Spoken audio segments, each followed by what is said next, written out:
के हाल्यो मम्मी? अदुवा लसुनको पेस्ट, खुर्सानी मसला, जिराको धुलो, चिल्ली, नुन, उयो के हो? अमिलो। कति हाल्ने चाहिँ? अमिलो 1 ढक्कन, 2 ढक्कन, 3 ढक्कन। अब यसलाई के गर्ने? मोल्ने। यसरी मोलेर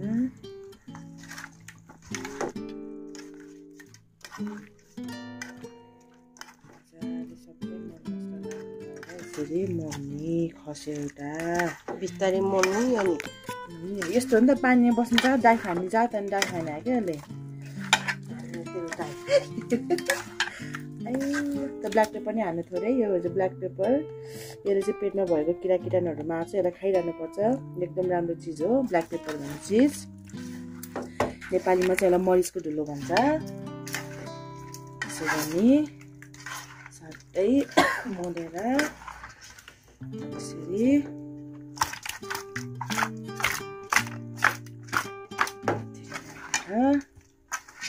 चट्टा अब यसलाई यसरी राख्नु त। तासुकै मसला लागेछ। अब खाना हाल्दा हुन्छ। ल अब यसलाई टक्क छोपेर अब सानो भयो थाहा। ठिक छ। यतिकै हावा जान्दैन नि त। अब यसरी ट्याक्कै यसलाई फ्रिजमा फिस फ्राई हुँदैछ।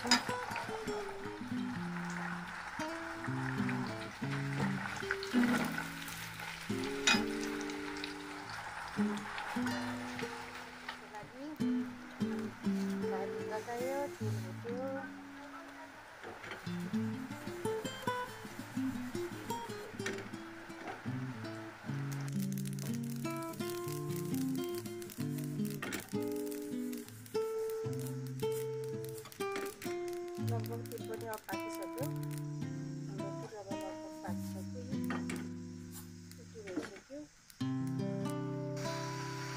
चिज पनि अब रेडी भयो। रातो रातो धेरै डढा हाल्नु छिटो हुन्छ। र माछा फिसको लागि, करीको लागि टमाटर, यो माछा, यो फिस करीलाई तेलो गरे, मेथी पड्काएँ, खुर्सानी, यता फ्राई,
जहाँ पाए त्यो गाडीमा खानु है।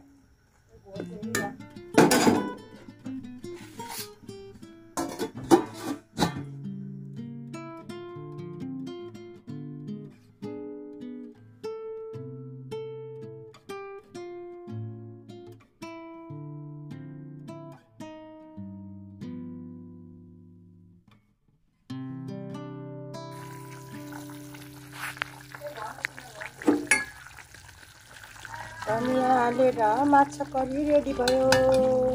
भाइ गाइस खानुभयो, आउनुहोस् हाम्रो माछा करी। यो चाहिँ अब भयो है, रेडी भयो। यो पोलेर अब सेलाउन हालेर यसको बोक्रो फाल्नु। सेलाउन हालेर यसको बोक्रो यसरी भइरहेको छ।